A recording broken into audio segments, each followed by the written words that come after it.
کێشەکانی نێوان هەرێم و کۆمپانیای دانەغاز بەردەوامی هەیە و لەو چوارچێوێشدا بەپێی بەیاننامەیەکی کۆمپانیای دانەغاز جارێکی تر دادگای لەندەن بڕیارێکی لە دژی حکوومەتی هێرم دەرکردووە کە تیایدا حکوومەتی هێرم سزا درراوە بە نزیکەی 2 ملیار دلار کە بەڕەش بەرامبەرە بە موچەی 3 مانگی فەرمانبەرانی هەرێم.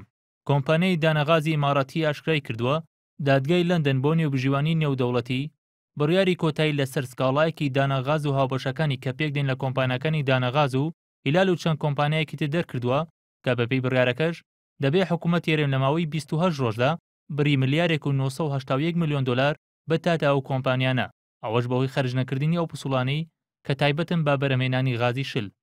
کۆمپانیاکە ئاماژەی بەوەش کردووە بڕیارەکەی دادگای لەندەن لە هەموو جیاندا کاری پێدەکرێت و پشت نابەستێ بە هیچ دانیشتێکی دیکە و دانش لە بڕیارەکە نادرێتەوە.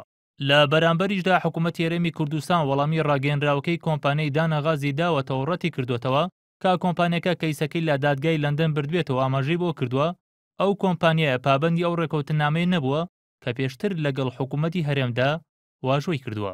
حکوومەتی هەرێم ڕاشی گەیاندووە بڕیارەکەی دادگا بۆ خەرەبووکردنەوەی دانەغاز تەنها لاوەکیە و هەموو لایەنەکانی ئەو دۆسەی نەخستۆتە ڕوو و زۆر بابەتی بەناڕوونی هێشتووەتەوە. ئەماژەی بەوەش کردووە دادگا داواکارەکانی حکوومەتی هەرێمی بەهەن وەرنەکردووە لە قەرەبووکردنەوەی هەرێم لەلایەن کۆمپانیای دانەغازەوە کە قەرەبووکردنەوەکە بە بڕی 3 ملیار دلار مەزەندە دەکرێت کە ئەو کاتە کۆمپانیای دانەغاز قەرزداری حکوومەتی هەرێم دەبێت. لە ئێستاشدا ئاماژە بەوە دەکرێت لە کاتی جێبەجێکردنی بڕیارەکەدا کاریگەرێکی باشی دەبێت لەسەر سامانی دانەغاز و ئەو کۆمپانیانەی تر کە لە کەرتی وزەی هەرێمی کوردستاندا کار دەکەن. هاوکات کاریگەری خراپی لەسەر حکوومەتی هەرێم دەبێت. لە ساڵی 2007دا هەرێمی کوردستان کێڵگەی غازی کۆرمۆر و چەمچەماڵی باگرێبەسێکی 25 ساڵیدا هەریەکە لە کۆمپانیای دانەغاز و کۆمپانیای کریسیەنتی ئیماراتی بۆ پەرەپێدان بۆ کێڵگانە. بەڵام دواتر لە ساڵی 2009دا کۆمپانیا هاوبەشەکان ئاماژەیان بۆ کرد کە حکوومەتی هەرێم شای سەداراییەکانی پێنەداون.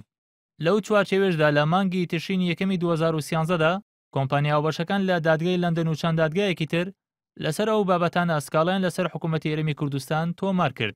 لە 22 ئەم مانگەشدا دانەغاز ڕایگەیاند دادگای لەندەن لە بەرژەوەندی کۆمپانیەکان بڕیارێکی دژی حکوومەتی هەرێم دەرکردووە کە هەرێم ناچار دەکات لە ماوەی 14 ڕۆژدا بڕی 100 میلیۆن دلار بداتە گروپی کۆمپانیەکان.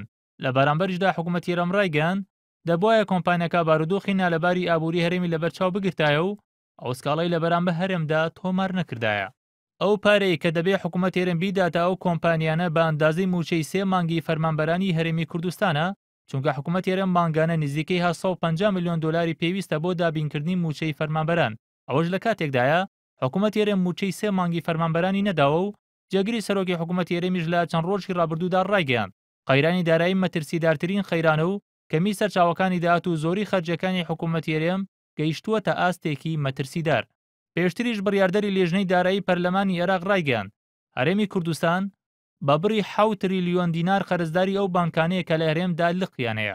لە ئێستادا پرسیارەکە ئەوەیە ئایا لە کاتی یەکلایکردنەوەی بڕیارەکەدا حکوومەتی هەرێم لەم کاتەدا دەتوانێت ئەو بڕەپارەیە بداتە کۆمپانیای دانەغاز و هاوبەشەکانی یاخود لە ئەگەری نەدانی ئەو بڕەپارەیەدا چی بڕیارێکی دیکە لە دژی حکوومەتی هەرێمی کوردستان دەردەکرێت. بەرهەم ساڵح NRT